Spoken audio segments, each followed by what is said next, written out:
नमस्ते बच्चों, आपका एक शब्द पब्लिक स्कूल में स्वागत है। आज हम कक्षा चौथी की पाठ दूसरा सबसे अच्छा बस्ता के बारे में जानेंगे। तो चलिए बच्चों, बढ़ते हैं पाठ दूसरे की ओर।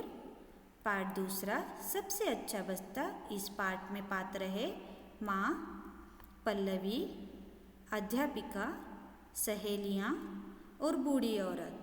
तो चलिए बच्चों, हमने इस पाठ के 2 सारांश को पढ़ चुके हैं। तो चलिए तीसरे सारांश को पढ़ेंगे। तो चलिए पढ़ते हैं सारांश तीसरा। मैं पढ़ूंगी, आप ध्यान से सुनिए। रास्ते में एक स्थान पर बहुत से लोग इकट्ठे होकर खड़े हुए थे। पल्लवी और उसकी सहेलियां रुक गई। उन्होंने देखा कि एक बूढ़ी स्त्री जमीन पर पड़ी है। उसके शरीर के कई स्थानों से लहू बह रहा है और उन पर मक्खियां बैठी है। वह बहुत निर्बल थी। वह उठ नहीं सकती थी। न हाथों में इतनी शक्ति थी कि मक्खियां उड़ा देती। ये मक्खियां उसे बहुत सता रही थी। वह लोगों से चिल्ला चिल्ला कर कह रही थी कि परमेश्वर के लिए कोई मेरे घावों को कपड़े से ढक दे, जिससे मुझे इन दुष्ट मक्खियों से छुटकारा मिले। परंतु कोई उसकी प्रार्थना पर ध्यान नहीं दे रहा था। तो चलिए बच्चों, इस सारांश को आप अच्छे से पढ़िए। तो चलिए बच्चों, बढ़ते हैं गतिविधि पहली की ओर। गतिविधि पहली, नीचे दिए गए प्रश्नों के उत्तर बोलिए और अपनी कॉपी में लिखिए। प्रश्न पहला,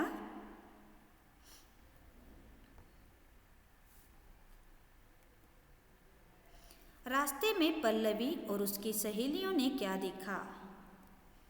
उत्तर, उन्होंने देखा कि एक बूढ़ी स्त्री जमीन पर पड़ी है।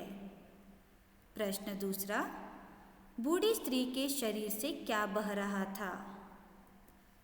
उत्तर, बूढ़ी स्त्री के शरीर से कई स्थानों से लहू बह रहा था। प्रश्न तीसरा, बूढ़ी स्त्री की हालत कैसी थी?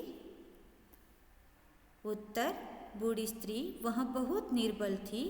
वह उठ नहीं सकती थी। न हाथों में इतनी शक्ति थी कि मक्खियां उड़ा देती। प्रश्न चौथा, बूढ़ी स्त्री को कौन सता रहा था?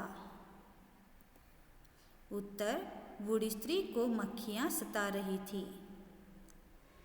प्रश्न पांचवा, बूढ़ी स्त्री लोगों से चिल्ला चिल्ला कर क्या कह रही थी?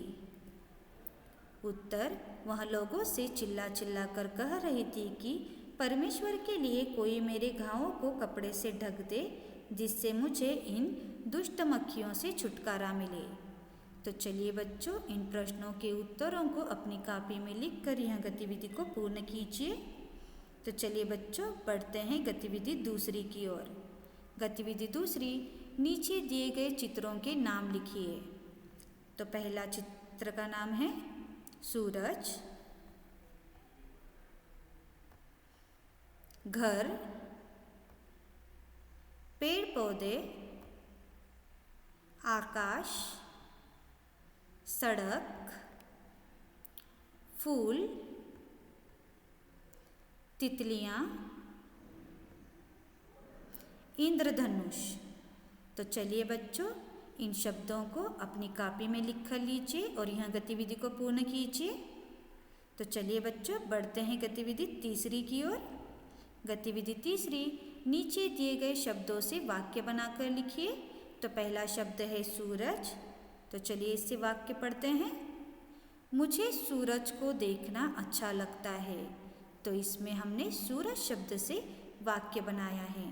तो इसी तरह आप भी दिए गए शब्दों से वाक्य बनाकर लिखकर यह गतिविधि को पूर्ण कीजिए। तो चलिए बच्चों, बढ़ते हैं आज के गृह कार्य की ओर। आज का गृह कार्य है, दिए गए गतिविधियों को अपनी कॉपी में लिखिए। आज के लिए इतना ही बच्चों, धन्यवाद।